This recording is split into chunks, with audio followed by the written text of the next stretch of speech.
ناظرین مزید حدیث حاصل کرنے کے لیے اردو حدیث لیب کو ضرور سبسکرائب کریں شکریہ سب سے پہلے ویڈیو کا نوٹیفیکیشن حاصل کرنے کے لیے بیل کے آئیکن کو ضرور پریس کیجیے گا۔ ٹائٹینک کی باقیات کو دیکھنے جانے والے ٹائٹن میں 5 افراد سوار ہیں، جس میں اوشین گیٹ کمپنی کے سی ای او اسٹاکٹن رش، فرانسیسی بحریہ کے سابق اہلکار پال ہنری نار جولیٹ، عرب پتی برطانوی مہم جو ہمیش ہارڈنگ اور پاکستان کے معروف بزنس مین شہزادہ داؤد اور ان کے بیٹے سلیمان شامل ہیں۔ 21 فٹ کی آبدوز ٹائٹن پاکستان کے مقامی وقت کے مطابق اتوار کی صبح 4 بجے روانہ ہوئی تھی، مگر پونے 2 گھنٹے بعد ہی اس کا رابطہ منقطع ہوا۔ آبدوز کا وزن 10,432 کلو گرام ہے۔ اس کا سفر عام طور پر زیادہ سے زیادہ 8 دن پر محیط ہوتا ہے۔ اس کا سفر نیو فاؤنڈ لینڈ کے ساحل سے شروع ہوتا ہے، جو مشرقی کینیڈا میں واقع ٹائٹینک کے ملبے سے 592 کلومیٹر دوری پر ہے۔ اس کا ایک مکمل غوطہ لگ بھگ 8 گھنٹے جاری رہتا ہے۔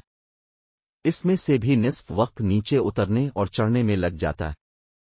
کمپنی کی ویب سائٹ کے مطابق کمپنی کے پاس ایسی 3 آبدوزیں ہیں۔ یہ 5 لوگ 18 جون کو ٹائٹن میں سوار ہوئے اور آبدوز پانی میں اتر گئی۔ 1 گھنٹہ 45 منٹ بعد آبدوز کا کنٹرول روم سے رابطہ ٹوٹ گیا۔ آج تک کی تحقیقات کے مطابق آبدوز پونے 2 گھنٹے بعد بیتھپلیجک زون میں دھماکے سے پھٹ گئے اور یہ زون 3000 میٹر کی گہرائی میں ہے۔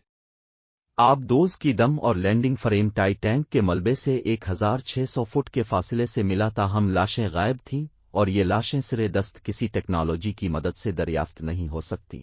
کیوں نہیں ہو سکتی؟ چنانچہ پوری دنیا کے میڈیا نے یہ خبر اٹھا لی۔ دنیا جہاں کے بحری ماہرین بھی سامنے آئے اور دنیا کو پہلی مرتبہ پتہ چلا سمندر میں تہ در تہ بحریں ویوز ہوتی ہیں۔ ایک بحر کے بعد دوسری بحر اور دوسری کے بعد تیسری بحر آتی ہے اور یہ بحریں سمندر میں سناٹا اور اندھیرا کرتی چلی جاتی ہیں۔ سمندر میں 2 گھنٹے گہرائی میں سفر کے بعد پانی میں اندھیرے کے ایسے گہرے بادل چھا جاتے ہیں جنہیں لفظوں میں بیان نہیں کیا جا سکتا۔ کیوں؟ کیونکہ یہ اندھیرا دنیا کے کسی بھی مقام پر انسان کے تجربے میں نہیں آتا۔ بحری ماہرین اس اندھیرے کو پچ ڈارکنیس کہتے ہیں۔ یہ اندھیرا اتنا گہرا ہوتا ہے کہ انسان دوسرے ہاتھ کو ٹٹول نہیں سکتا۔ ہمیں یہ جاننے کے لیے سورت نور کی آیت نمبر 40 پڑھنا پڑے گی۔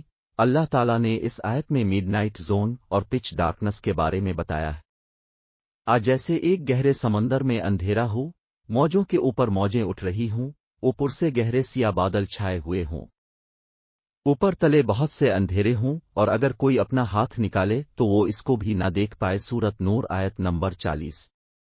اب یہ آیت دوبارہ پڑھیں اور اس کے بعد ٹائٹن آبدوز کے سانحے پر ماہرین کی رائے بھی دوبارہ سنیں اور پھر اپنے اب سے سوال کریں۔ آج سے 1400 سال پہلے جب انسان سمندر میں 3 میٹر سے زیادہ گہرائی میں نہیں گیا تھا، اس وقت قرآن مجید میں کس نے ڈکلیئر کیا سمندر میں موجوں کے اوپر موجیں ہوتی ہیں اور یہ گہرے بادلوں کی طرح ہر چیز کو ڈھانپ لیتی ہیں، اور یہ ایک ایسا اندھیرا تخلیق کر دیتی ہیں جس میں ایک ہاتھ دوسرے کو شناخت نہیں کر سکتا؟ یہ حقیقت 1400 سال پہلے کس طرح معلوم ہو گئی؟ دنیا 1985 میں ٹائٹینک کا ملبہ تلاش کر پائی، جبکہ اللہ تعالیٰ نے 628 ہجری میں بتا دیا ہم سمندر میں موج کے اوپر موج چلاتے ہیں۔ یہ موجیں گہرے بادل جیسی ہوتی ہیں اور یہ ایک ایسی پچ ڈارکنیس تخلیق کرتی ہیں جس میں بینائی جواب دے جاتی ہے، اور ٹائٹن اس پچ ڈارکنیس میں گم ہوئی تباہ ہو گئی۔ کیا یہ محض اتفاق تھا؟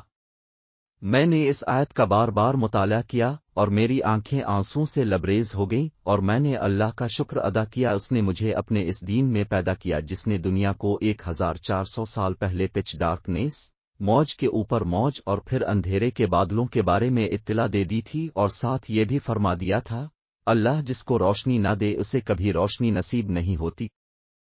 اور مجھے ساتھ ہی یہ بھی محسوس ہوا اللہ تعالیٰ نے شاید دنیا کو اپنی آیات کی طرف متوجہ کرنے کے لیے ٹائٹینک اور ٹائٹن کو ڈبویا تاکہ لوگوں تک اس کا پیغام پہنچ سکے۔